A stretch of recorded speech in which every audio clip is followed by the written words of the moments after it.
Hello my dear friend, welcome to my channel क्विक प्रिक बंसी में आप सभी का स्वागत है। और आज हम चर्चा करने वाले हैं बेहतरीन टॉपिक पर।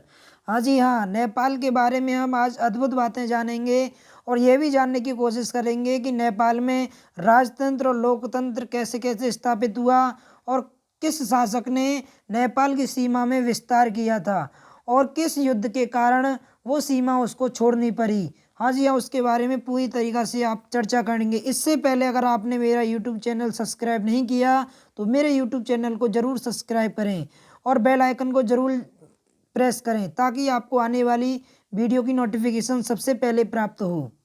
चलिए स्टार्ट करते हैं वीडियो को आगे। चलिए बात करते हैं जब मुग़लों का पतन जब नेपाल में हो चुका था, जब मुग़लों का पतन नेपाल में हो चुका था तो उसके बाद क्या हुआ। जब मुग़लों का पतन नेपाल में ख़त्म हो गया, यानी उनको ख़त्म हो गया, ये पतन हो गया, तो उसके बाद नेपाल में गोरखा शासक आए। कौन आए थे? गोरखा शासकों का उदय हुआ। जब मुग़लों के पतन के बाद कौन से शासक आए नेपाल में? गोरखा शासक। ये जो शासक थे बहुत ही योद्धा शासक थे, बहुत ही जो क्या थे, योद्धा शासक थे। और इन्होंने ही क्या किया था? नेपाल की सीमा में विस्तार किया था। हाँ जी हाँ, इनने यानी इनके द्वारा अगर आपने देखा होगा नेपाल का जो क्षेत्र है वो ऐसा है, यानी जिसका सीमा, ठीक है, यानी चारों तरफ से ऐसी है। यो जो क्षेत्र है नेपाल एक ऐसा है, लैंडलॉक कंट्री है। लैंडलॉक कंट्री क्या होती है? वो चारों तरफ से भूमि से घिरी होती है। क्या है? वो चारों तरफ से भूमि से घिरी होती है, उसे हम लैंडलॉक कहते हैं। यानी नेपाल क्या है? एक लैंडलॉक कंट्री है। और ये क्या है? बफर देश है। बफर देश क्या है? बफर देश किसको कहते हैं? बफर देश इसको कहते हैं कि जो देश दो महादेशों से उसकी सीमा लगती हों, वो क्या होता है? बफर देश होता है। जैसे आपको पता ही है नेपाल की सीमा चीन और इधर साइड किससे लगती है? चीन से लगती है। इधर साइड किससे लगती है? भारत से लगती है। इसीलिए ये क्या है? बफर देश है। जब इसके बाद क्या हुआ, मुग़लों का जब यहाँ पर ख़त्म हो गया, मुग़लों का पतन हो गया था, उसके बाद गोरखा शासकों ने यहाँ पर कब्जा कर लिया, यानी अभी यहाँ पर शासन स्थापित कर लिया। इसके बाद इन्होंने सीमा में परिवर्तन करने लग गए। उसके बाद क्या हुआ, जब यहाँ पर आपने देखा होगा कि सिक्किम जो राज्य है, इन्होंने सिक्किम राज्य को हड़प लिया, ठीक। उसके बाद क्या हुआ, ये उत्तर प्रदेश का जो तराई वाला क्षेत्र है, जो तराई वाला जो नेपाल का जो नीचे वाला जो क्षेत्र है, जो उत्तर प्रदेश का तराई वाला जो क्षेत्र है उसको हड़प लिया। और इसके बाद जो ये वाला जो क्षेत्र है यानी उत्तराखंड वाला, ये भी क्षेत्र इन्होंने हड़प लिया। यानी कितना क्षेत्र इन्होंने? बहुत क्षेत्र इन्होंने हड़प लिया। इसके बाद क्या हुआ कि जो यहाँ पर जो सतलज नदी है ना, जो यहाँ की जो उत्तराखंड की जो सतलज नदी है, इन्होंने कहा था गोरखा के शासकों ने कि ये हमारी इधर साइड से क्या है, क्या है हमारी जिस रेखा है, यानी सीमा है, यानी बॉर्डर है उनका। नेपाल का कहाँ तक वो बॉर्डर बना लिया था इन्होंने? यहाँ तक कर लिया था, उत्तराखंड तक। और एक बॉर्डर कहाँ तक बना लिया था इन्होंने? यहाँ तक। यहाँ पर कौन सी नदी थी? यानी यहाँ पर नदी थी कौन सी? यानी तिस्ता नदी। कौन सी थी? तिस्ता नदी। तिस्ता नदी यहाँ पर थी। जो ये तराई वाला जो क्षेत्र है वो किसके अंडर में था? जब अवध का जो क्षेत्र था, ये किसका क्षेत्र था? अवध का क्षेत्र था। इसको इसने अपने हिस्से में ले लिया था, ठीक। इतनी बात आपको समझ में आ गई, इसने कहाँ तक विस्तार कर लिया। इसके बाद क्या हुआ, जब हम तो तुम्हें पता ही है, जब इस समय पर हम मुगलों यानी मुगल हमारे यहाँ ख़त्म हो चुके थे, पहले ही मुगलों का खात्मा अंग्रेजों ने कर दिया था। हम किसके गुलाम थे? जब अंग्रेजों के गुलाम थे, जब ये इसका इसने विस्तार किया था, ठीक है, अपनी सीमा का विस्तार किया था। हम किसके इतने गुलाम थे? अंग्रेजों को में। उसके बाद क्या हुआ, एक एक युद्ध हुआ, यानी एक युद्ध हुआ। कौन सा युद्ध हुआ था? Anglo Nepal war. क्या हुआ था? Anglo Nepal war. और ये क्या हुआ था? 1814 से 1816 के बीच, 1600 यानी 16 के बीच में हुआ था। ये क्या था इसके बारे में देखिए। इसमें जो युद्ध था, ये इनमें गोरखा शासकों के बीच और ब्रिटिश ईस्ट इंडिया के अधिकारियों के बीच ये युद्ध हुआ था। और ये युद्ध ये था कि जो इन्होंने जो सीमा बढ़ाई है गोरखा शासकों ने, उस सीमा को ये छोड़ दें। हाँ जी हाँ, ये था, ठीक है। एंग्लो जो नेपाल जो वॉर था उसमें क्या था कि ये वाला जो क्षेत्र इन्होंने जीता है उस क्षेत्र को ये छोड़ दें। और ये क्षेत्र बहुत इन्होंने जो गोरखा शासक थे इन्होंने बहुत लड़ाई लड़ी, बहुत इन्होंने टक्कर ली, मगर क्या था कि ब्रिटिश ईस्ट इंडिया के पास आधुनिक हथियार थे और आधुनिक हथियार होने के कारण ये इस युद्ध को जीत गए। कौन? ब्रिटिश ईस्ट इंडिया के अधिकारी, और गोरखा शासक इसमें पराजित हुए। उसके बाद क्या हुआ कि एक 1815 में एक संधि हुई। क्या हुई? 1815 में एक संधि हुई। यह संधि क्या थी कि यह संधि इस समय क्या है 1815 में पारित हो गई थी और 1816 में ये क्या है, ये लागू कर दी गई, यानी अमल में लाई गई। तो अगर आपको क्वेश्चन पूछे कि जो ये एक संधि हुई थी सुगली, क्या नाम था उसकी? सुगली जो एक संधि हुई थी ये कब हुई थी? ये कब हुई थी? 1816 में, ठीक है, और ये पारित हो गई थी। और जो सुगली कहाँ पर है? ये सुगली जो नदी, जो सुगली जो क्षेत्र है, ये सुगली जो क्षेत्र है ये कहाँ पर है? ये सुगली क्षेत्र कहाँ पर है? बिहार में। बिहार में कहाँ पर है? चंपारण। कहाँ पर है? चंपारण में ये स्थान है सुगली, ठीक। यहाँ पर ये संधि हुई थी और इस संधि में क्या था? इस संधि में ये था कि इन्होंने इनमें यानी गोरखा शासकों के द्वारा जो क्षेत्र हड़प लिया गया था, जैसे कि मैंने आपको बताया था, ये पहले आप दोबारा बता देता हूँ कि ये नेपाल है। नेपाल में ये उत्तराखंड वाला इन्होंने क्षेत्र घेर लिया था, ठीक है। और ये क्या है? तराई वाला जो क्षेत्र था वो घेर लिया था, अवध का क्षेत्र। और ये सिक्किम वाला क्षेत्र क्या इन्होंने हड़प लिया था। इसमें ये हुआ तय हुआ कि ये वाला जो क्षेत्र है इस क्षेत्र को क्या है ये छोड़ दें। इधर क्या है? सतलज नदी, और इधर क्या है? इधर कौन सी थी? तिस्ता नदी, ठीक है, इसको ये छोड़ दें। और यहाँ तक ये वाला जो क्षेत्र इनका पहला था, यानी मैं आपको दूसरे मार्कर से बताता हूँ, ये वाला जो क्षेत्र इनका पहला था इसको ये अपनी सीमा मान लें और इसको क्या है ये छोड़ दें, ठीक। ये इसमें हो गया, वो राजी हो गई। इसके बाद क्या हुआ कि इनका जो बॉर्डर हुआ, उनका जो बाद में ये बॉर्डर हुआ कौन सा हुआ था? उत्तराखंड का ये यहाँ पर एक नदी है, कौन सी है? शारदा। कौन सी है? शारदा। कौन सी नदी है? शारदा। शारदा नदी, इसको यहाँ पर बॉर्डर माना गया, ठीक है, ये वाला। और इधर साइड कौन सी? इधर साइड कौन सी मानी गई? इधर साइड मानी गई मैची। क्या? मैची। मैची नदी ये इधर साइड इसमें बॉर्डर मानी गई। और ये शारदा नदी के जो शारदा नदी को नेपाल में हम, नेपाल के लोग किस नाम से जानते हैं? महाकाली के नाम से या काली के नाम से यहाँ पर लोग इसको जानते हैं, ठीक है। तो पश्चिम में कौन सा इसका बॉर्डर हो गया? शारदा। और पूरब में क्या हो गया इसका? मैची। तो ये इसके दो बॉर्डर बन गए और ये वाला इसका ये बॉर्डर बन गया, यानी पूरी जो इसने तराई वाला जो क्षेत्र है ये इसने छोड़ दिया, ठीक है, ये इसका बॉर्डर बन गया। तो आप देख लीजिए कि गोरखा शासकों ने कितना क्षेत्र इसने हड़प लिया था, ठीक है। ये क्षेत्र इसको छोड़ना पड़ा। कब? 1816 में। अब चलते हैं इसके नेपाल में राजतंत्र और लोकतंत्र के बारे में।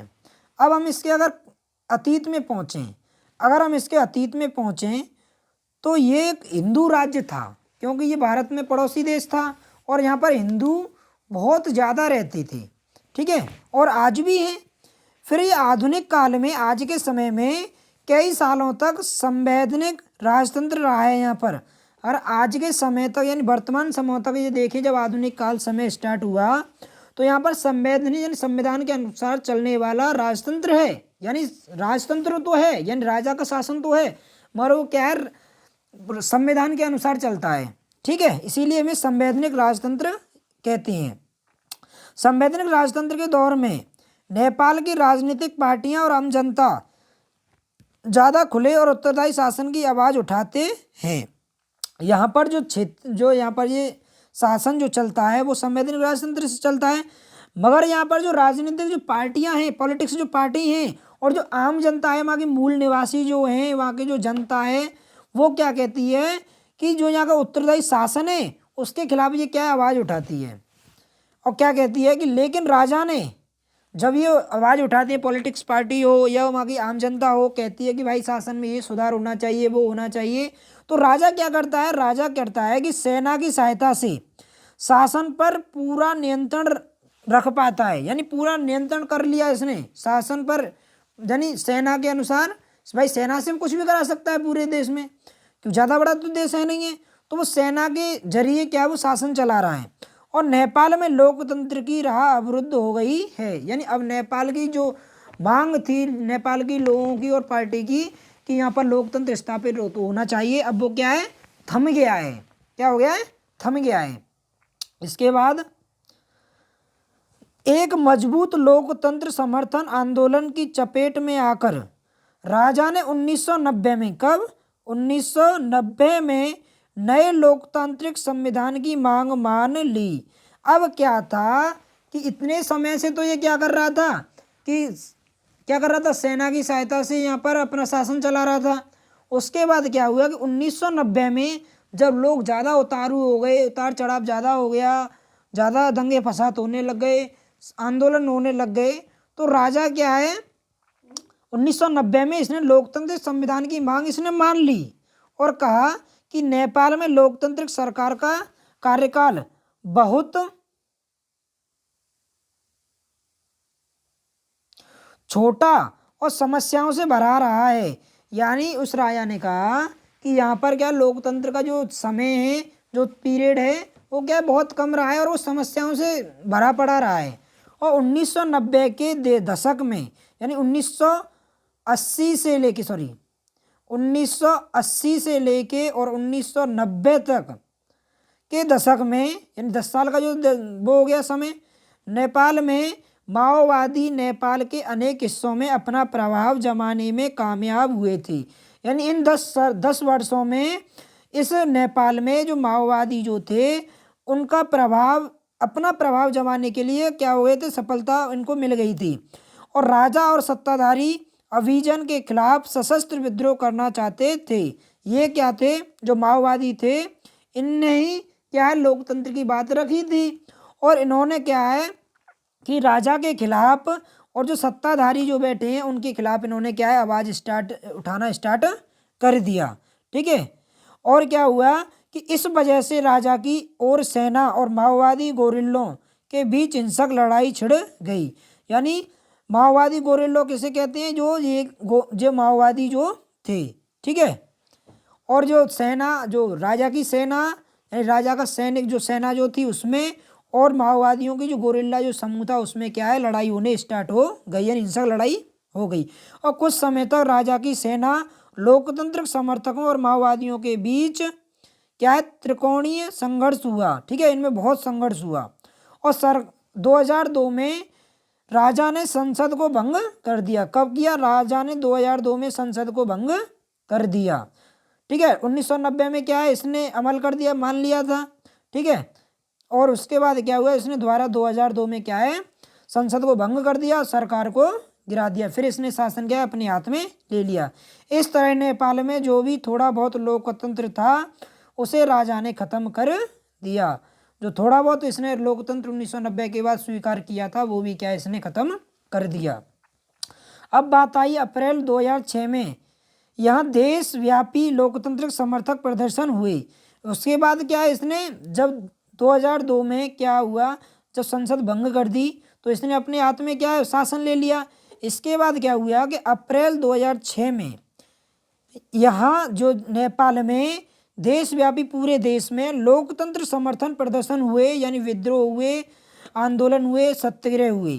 ठीक है, और ये ये टाइम पीरियड जो था वो संघर्ष रहित और लोकतंत्र समर्थक शक्तियों ने अपनी पहल बड़ी जीत हासिल की। और जब राजा ज्ञानेंद्र, कहाँ ये राजा ज्ञानेंद्र ने वध होकर, जो कहाँ के राजा हैं, ये नेपाल के राजा हैं, राजा ज्ञानेंद्र। ठीक है, कौन है, राजा ज्ञानेंद्र, कौन से हैं इसको ध्यान कर लेना, ये पूछा जा सकता है। राजा ज्ञानेंद्र वध होकर संसद को बेहाल किया। इसे अप्रैल 2002 में भंग कर दिया था। यानी अब क्या इसको दोबारा स्थापित कर दिया, और जिससे क्या 2002 में इसने भंग कर दिया था राजा ने। मोटे तौर पर हिंसक रहे इस प्रतिरोध का नेतृत्व 7 दलों के गठबंधन 7 पार्टी अलायंस ने किया था, यानी माओवादी तथा सामाजिक कार्यकर्ताओं ने किया था। ये भी दोबारा जो था वो 7 पार्टियों ने मिलकर क्या इसका प्रदर्शन किया था, जिसके जरिए राजा ज्ञानेंद्र ने क्या है दोबारा क्या है संसद को बेहाल कर दिया, ठीक है, दोबारा कर दिया, इसने क्या कर दिया, स्थापित कर दी। उसके बाद क्या हुआ, नेपाल में लोकतंत्र की आमद अब लगभग मुकम्मल हुई। नेपाल अपने इतिहास के एक अद्वितीय दौर से गुजर रहा था। नेपाल का संविधान लिखने के लिए बहुत वहाँ संविधान सभा का गठन हुआ, ठीक है। जो नेपाल का जो वहाँ पर दोबारा क्या संविधान स्थापना यानी दोबारा संविधान में लाया गया, वहाँ पर संविधान बनाया गया और उसके लिए क्या है, एक संविधान सभा गठन की गई। नेपाल में कुछ लोग मानते थे कि आलंकारिक अर्थों में राजा का पद कायम रहना जरूरी था, यानी कुछ लोग क्या कहते थे कि यहाँ पर राजा का पद होना चाहिए और कुछ लोग कहते थे कि नहीं होना चाहिए, ताकि नेपाल अपने अतीत से जुड़ा रहे। जो लोग इसके पक्ष में जो थे कि राजा की कुर्सी रहे, राजा का क्या है जो नेतृत्व कायम रहे, तो वो क्या कहते थे कि इससे क्या है कि लोकतंत्र का जो अतीत है वो कायम रहेगा और होगा कि भाई नेपाल में कभी भी राजतंत्र नहीं खत्म हुआ। माओवादी समूह ने इस सशस्त्र संघर्ष की राह छोड़ देने की बात मान ली थी और माओवादी चाहते थे कि संविधान में मूलगामी सामाजिक आर्थिक पुनर्रचना के कार्यक्रमों को शामिल किया जाए और 7 दलों के गठबंधन को शामिल हर एक दल को ये बात स्वीकार नहीं थी और सभी ये बात स्वीकार नहीं कर रहे थे, क्योंकि भाई माओवादी जो थे वो कह रहे थे कि संविधान में मूलगामी सामाजिक आर्थिक पुनर्रचना के कार्यक्रमों को शामिल किया जाए, ठीक है। मगर क्या जो 7 जो दल थे, हर एक जो दल थे वो क्या है, वो कह भाई ये कह रहे थे हम इस बात से क्या है स्वीकार नहीं है। और माओवादी और अन्य कुछ राजनीतिक समूह भारत सरकार और नेपाल के भविष्य में भारतीय सरकार की भूमिका को लेकर बहुत आशंकित थे और 2008 में नेपाल राजतंत्र खत्म हो गया, यानी 2008 में क्या है नेपाल में राजतंत्र क्या है पूरी तरीक़ा से खत्म हो गया और 2015 में यह नेपाल ने नया संविधान बनाया, यानी सबसे ज़्यादा संविधान बनाया गया था वो नेपाल का बनाया गया था, ठीक है। तो आपने इतनी बात आपने समझ ली कि 1990 में इसने क्या किया था, संविधान सभा को क्या किया था, इसने स्वीकार किया था। उसके बाद क्या हुआ कि 2002 में इसने क्या किया, दोबारा भंग कर दी इसने संसद को और 2006 में क्या किया इसने फिर दोबारा इसने स्थापित कर दी और 2008 में क्या हुआ इसने कि पूरी तरीक़ा से लोकतंत्र खत्म हो गया और 2015 में इसका नया संविधान लागू हुआ और आज यहाँ पर लोकतंत्र सरकार कायम है, ठीक है। इतनी बात आपको समझ में आ गई होगी। मिलते हैं अगली वीडियो में, जब तक जय हिंद जय भारत।